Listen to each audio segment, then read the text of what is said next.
I have two products I want to share with you today, a headlamp and a camping lantern from a company called Hocolite. If you're interested in hearing more about these, keep watching.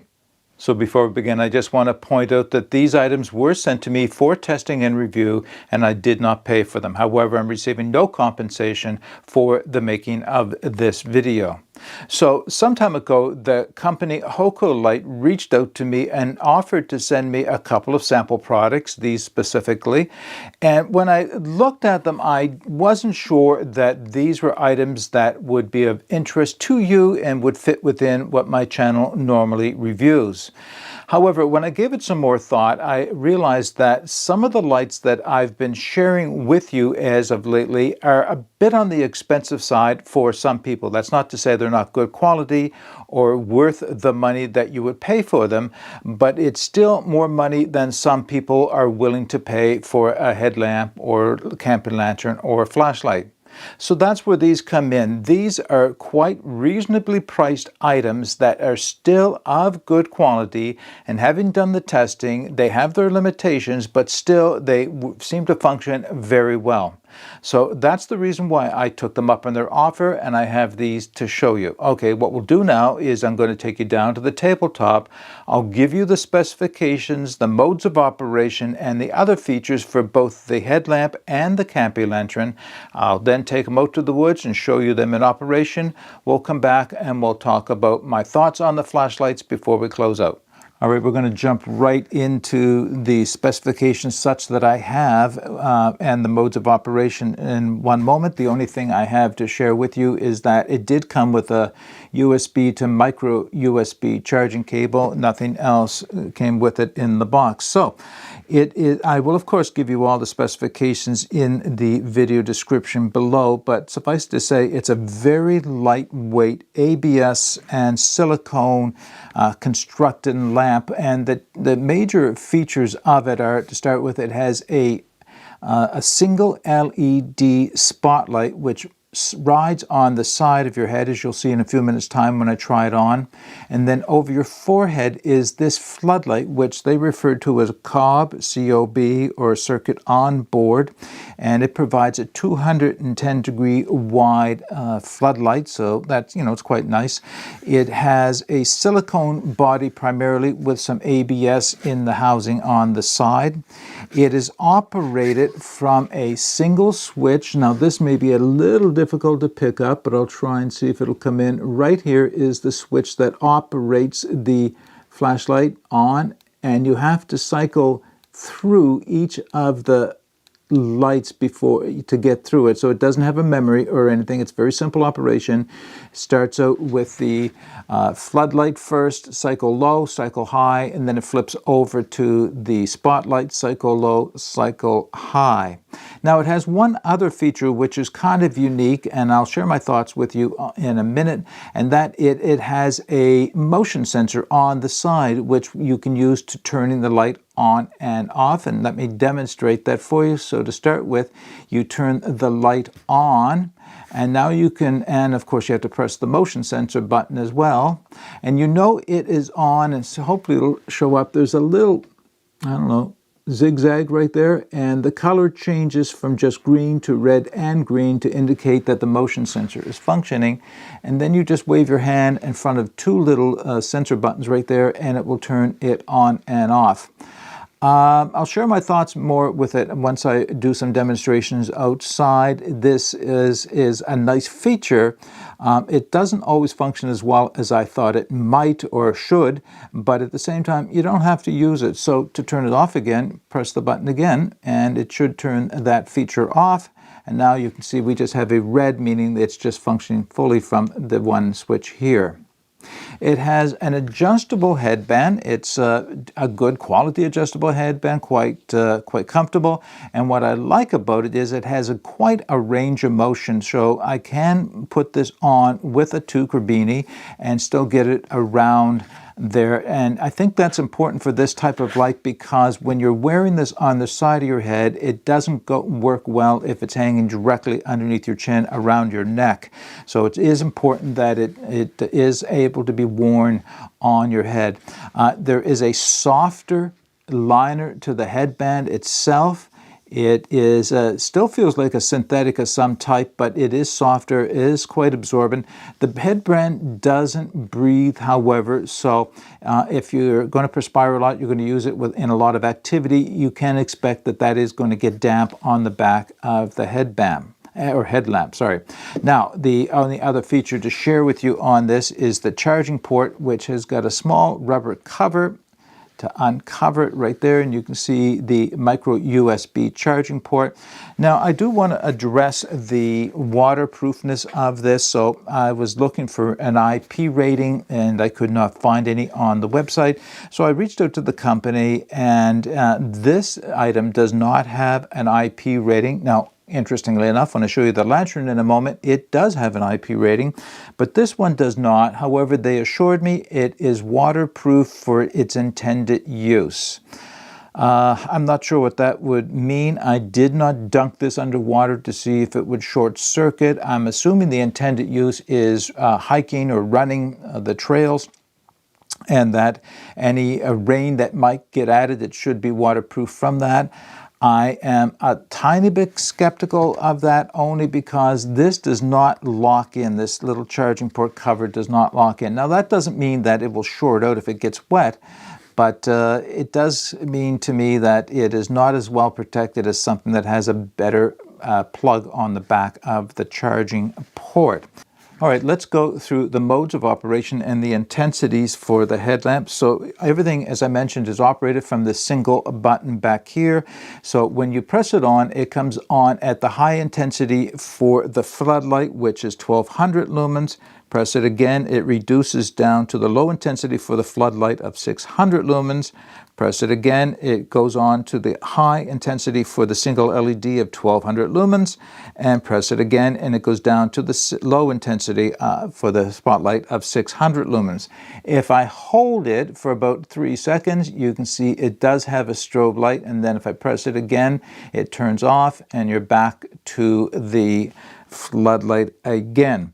Now, it has some good run times, not excessively long, but some pretty good run times considering the size of the battery, and I'll be sure to include all that information in the video description below. Let's take a look at the camping lantern now. So the only thing that came with the camping lantern is another micro USB charging cable, so we'll put that aside.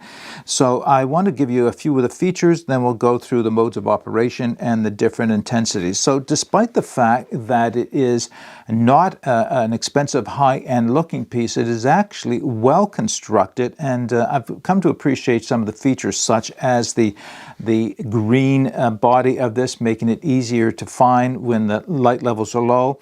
The bottom and the top is quite a thick rubberized, leading to some of its impact resistance, which we'll talk more about in a second. It has a single operation on-off button on this side, but what's unique about it is on the other side, the charging port has both a input USB, micro USB, as you can see it's quite snug, there we go. Has an input for micro USB, but it also has an output, allowing this to be used as a power bank to charge other items such as a cell phone. It has a 4400 milliamp power bank, lithium-ion power bank, built into the light, so it's not bad. You know, it will charge us the average cell phone at least once or twice, so you can use it for both things. It does have hooks on the top, a split ring hook affair, which is kind of unique in that it allows you to run a string, cord, ridge line, whatever else you have through this, or just over a branch or hook at the same time. They're not super heavy duty, but I do believe they're metal on the inside, so they're not likely to snap off. Certainly, it's not just plastic, which would have concerned me, but they fold down out of the way if you don't want to use them as well. So let's talk about its IP rating. As I mentioned a minute ago, it does have an IP rating of 44, and what I can tell you is it does have a 1 meter impact resistance, and I'm going to have to look up what an IP44 rating stands for, and I'll put that information on the screen and in the video description below. Let's go through the modes of operation and the different intensity levels for the lantern. So everything is operated, as I mentioned, from a single button here on the side, and it starts by coming in at the high of 3,000 lumens, the medium of 1,500 lumens, the low of 900 lumens. Press it again, it brings it to the red lamp, and if I press it again, it brings it to the red strobe. So let me turn that off. Now I'm going to turn it back on. It will come on again at the high mode. But if I leave it set for long enough, and I haven't been able to measure this, it's about 5 seconds, and then turn it off again, rather than run through each of the levels, it turns off directly. Now it does have a memory. It'll come back on to the last intensity used. You just have to be sure to let it run for about 5 seconds before you turn it off if you want to use this memory function. So there's not a lot more I can show you or tell you about either the headlamp or the camping lantern, so we'll get outside and do some demonstrations with it. But I thought I would share with you what it's like to have this on my forehead and operate it.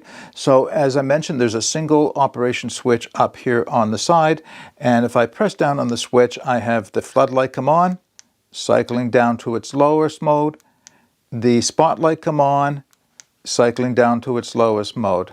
And that's about all there is to say about this. We'll get outside and do some demonstrations. We'll come back and we'll have some closing thoughts. So I am out here in the woods testing out the Hokulite headlamp and camping lantern, and right now I'm using the headlamp to illuminate the area around me. And this is the higher intensity because of course that's where it starts when you turn it on, and it has that 210 degree of illumination, so it gives me good broad. I mean, I can't turn my head far enough that I can see a dark spot on either side, if that makes any sense. But this is marvelous for being able to see what I'm doing in front of me on the high intensity. Now if I turn it down, hit the switch again, that's the low intensity. And you know, that's still sufficient. I could probably navigate through the woods on this, at least on a well-marked path, but certainly enough light to do any chores I might need around the campsite or read as I might want to do. All right, hit the light again. And this is, no, that's not, one more. There we go. This is the spotlight at its higher intensity. Now, much narrower beam, focused beam right now. There is a double cone, and what's interesting about this double cone, there appears to be a black ring between the inner and outer cone of light. So I do get some flood lamp light along with the spot, quite bright. One more light, turns off, on, and down. So once again, I get some quite bright light. Looks very good. Now let's test out the camping lantern. All right, so one more set of tests. I have the Hokulite camping lantern with me. Now I'll just turn off the headlamp that I'm using here, and we'll turn on the lantern. Whoa, okay, that's bright. 360 degrees of intense lumens. That is bright. I can't even look at it. It is so bright. Let's see if I can turn it down one notch here. Woo!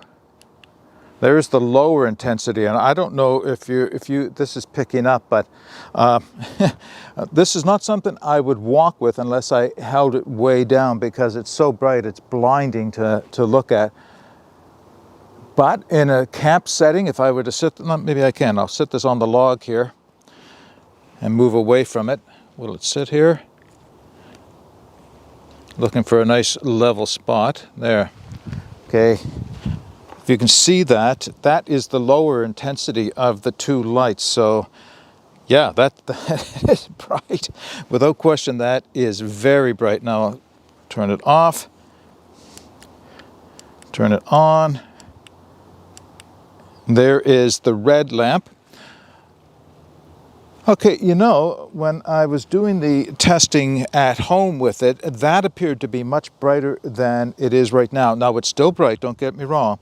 It's still bright. It's still a little hard to look at, so I think it still is going to give me some spots in my eyes, but it's a lot less bright than I thought it was. It doesn't illuminate out a long ways, but where it does, I can see clearly with the red light, so it would be helpful in terms of maybe not losing your night vision so badly. Certainly you would lose it very quickly with that other light. Now, let's see if we can get it to flash. Just one more setting.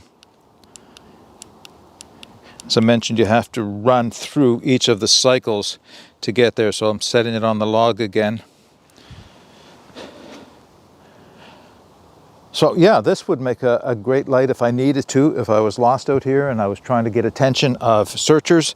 I suppose that would be quite good. If I was stuck on the side of a road with my vehicle for whatever reason, that would be exceptionally useful for that purpose. You know, I've heard it said, I don't know if there's any proof to the research, that a flashing light like that will deter predator animals as well. It's not something I'm going to be able to put to a test, but it would be interesting, and I guess if it did help, it would help. All right, so that is testing the Hokolite camp lantern along with the headlamp. A few closing thoughts for the headlamp and camping lantern from Hokolite. So as you saw, they're effective when they're out in the woods. They do their job quite well within the limitations of their design. They certainly lack the refinement and some of the features that the more expensive lights have, but I think that's what this was all about, finding good, reasonably priced alternatives to some of the more expensive lights. They will do exactly what they're intended to do while you have them. They just don't have all the bells and whistles the more expensive ones have. Now, having said that, there are a few things about the lights that I do want to point out. So number one, as I mentioned, is I'm not so sure about just how waterproof that charging port is on the back of this headlamp. I have not dunked it under water or worn it in the rain or gone swimming with it, so I can't attest to it myself, but I suspect that it is waterproof enough for most uses. Certainly one of the things that I'm likely to use something like this for is as a backup lamp, maybe to something else that I'll drop into my backpack. It's lightweight, certainly makes it something that I don't mind doing that with. You know, reading around the campsite, I think it's perfectly suited to reading because it's got some just nice intensity. So most of the chores around a campsite, would I depend on it if with my life trying to get out of the woods at night if I was lost? I don't think so. If that was even a reasonable possibility, I would take another light and use this as a backup. The camping lantern, it may not be a backpacking item. It is a bit heavier than you would probably want to carry, but for car camping or walking short distances, it has enough power for it that it will, you know, last long enough throughout the night. Now, there is something about that I find a little bit off, and that is the two intensities for the white lights are just fine. I don't mind those at all. But it is the red light and the red strobe. So the red light is very bright, as you saw. It is much brighter than it needs to be if all you're looking for is some illumination inside of a tent or a campsite, that you don't want to lose your night vision to the white light, but you want to be able to use the red light. It's a bit too bright, to be quite honest. And the fact that you have to cycle through each of the white lights before you get there means that you, unless you close your eyes, you've already lost some of your night vision to the white light. Now, there is one advantage to both of those, the intense bright red light, either in strobe or in constant mode, and that is this is something you could use with you in your vehicle. So if you are in need of an emergency light on the side of a road, then the intensity of that is probably where it is best suited. Or I guess if you were lost in the woods, but if you go back to the fact that you're not likely to go backpacking with this, you're not likely to have it when it comes to that point. So there are a few things about each of these lights that are less than ideal, but again, we have to bear in mind that these are budget lights. They don't have all the refinements and all the design features of the more expensive ones. Now, there's one thing I want to mention in addition to this, and the fact is that shortly after having received these lights from Hokolite, I received contacts from two other light manufacturers offering virtually the same lights under a different name. And I won't mention them because it's not important. I responded that I wasn't interested in these other companies sending me their lights because I didn't see the point of having more lights that did exactly the same thing, looked exactly the same, just had different brand names on it. What I gather from that is that each of these companies are sourcing to the same offshore manufacturer and just rebranding them with their own name on them. In fact, neither of these lights have Hocolite written on it. It is more of a distributor of an unbranded light name than it is anything else.